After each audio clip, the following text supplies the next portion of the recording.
La BCE donc qui se réunit ce jeudi 14 septembre. Deux options restent toujours sur la table. La pause ou un nouveau relèvement de taux. Et le suspense est quand même un petit peu à son comble. Bonjour John. Bonjour David. John Plassard pour la Banque Mirabeau. Je dis à son comble, en même temps les marchés ont un peu tranché aussi puisqu'ils attendent, j'ai vu, les marchés monétaires price à 25% une hausse de taux. Mais c'est vrai que c'est la première fois que Christine Lagarde va se présenter à une réunion sans vraiment que ce soit plié d'avance, on va dire.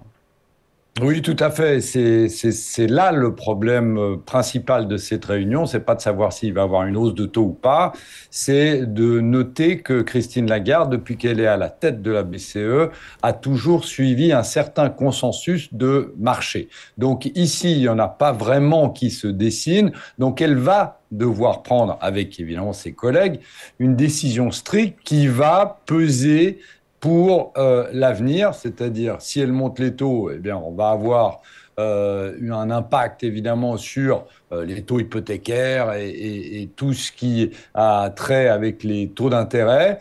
Et potentiellement, eh bien, ça va conduire la zone euro dans une situation économique qui est pire que ce qu'on voit depuis quelques mois, parce que il faut avouer ici, David, que depuis quelques mois, on a vu que le secteur des services, qui était le seul à tenir, c'est-à-dire tout ce qui était tourisme, etc., est en train de casser. Et on a vu les derniers PMI qui sont sortis où eh bien, on rentre en zone de contraction, c'est-à-dire sous la barre des 50, et notamment en Allemagne.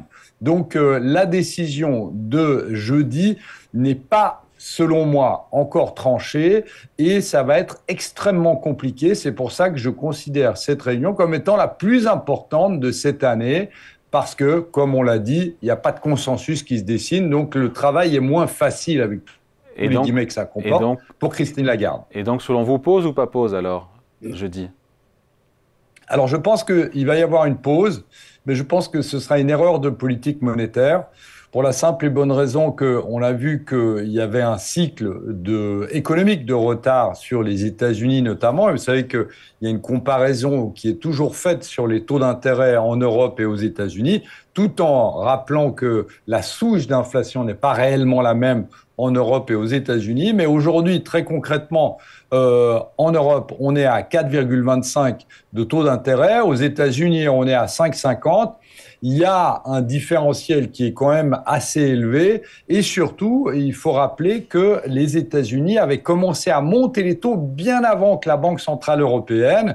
Et que si vous regardez aujourd'hui l'inflation, parce que il faut rappeler une chose qu'on oublie tout le temps, c'est que le principal mandat de la BCE, c'est la stabilité des prix, c'est-à-dire maîtriser l'inflation, et que l'inflation core en Europe, c'est-à-dire vous enlevez l'énergie et la nourriture, on est à 5,3%, et aux États-Unis, on est à 4,7%. Donc, c'est-à-dire que foncièrement, on va être dans une pause qui va se faire en même temps, alors qu'il y a un décalage entre ces deux zones. Et John, puisque l'inflation sous-jacente est à 5,3% en zone euro, qu'elle ne baisse plus, moi j'inclinerais plutôt pour une hausse de taux, même si vous êtes plutôt sur une pause jeudi prochain. On pourrait faire un pari d'ailleurs. On pourrait faire un pari, ce serait très intéressant, parce que je vais bientôt venir vous visiter d'ailleurs, David. Sur me visiter, venir. Me visiter, pas sûr, mais venir en tout cas à Paris, vous voulez dire. Oui, voilà, pardon. En fait, ce qu'il faut remarquer, c'est que selon moi, il va y avoir une pause, mais selon moi aussi, il aurait fallu continuer à monter les taux bien plus et être à un niveau qui avoisine les 5% et pas les 4,25%. Ah, donc en gros, et juste John, je coupe, mais donc la maigre croissance qu'on a, vous la tuez complètement si vous montez les taux encore plus fort, là, non? Tout à fait, mais c'est le but, David. Vous savez, le but de monter les taux, c'est de faire baisser la demande et baisser l'inflation. Alors, je ne dis pas que c'est une bonne chose pour la croissance économique, bien évidemment que non. Mais vous savez, la Banque centrale européenne et la Fed d'ailleurs, eh bien, ils ont ce qu'ils appellent la fameuse boîte à outils, où le seul outil qui fonctionne, c'est la hausse ou la baisse des taux. Oui, soyons très clairs. Juste John, je suis d'accord. La forward guidance, John, je suis d'accord, pardon, je vous coupe, mais juste, si l'Arabie Saoudite et la Russie décident de couper dans leur production de pétrole, ça fait monter les cours du baril, et qu'on ait des taux d'intérêt à 4,25 ou à 4,75 de la BCE, ça ne change rien au fait que le cours du baril monte sur décision des pays de l'OPEP+.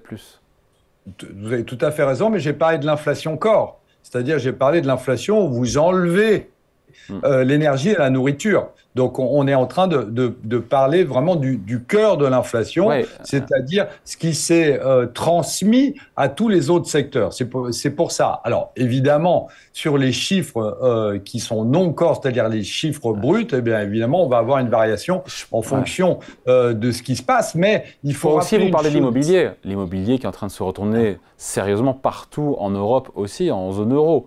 Ça, c'est l'effet de la politique monétaire de la BCE.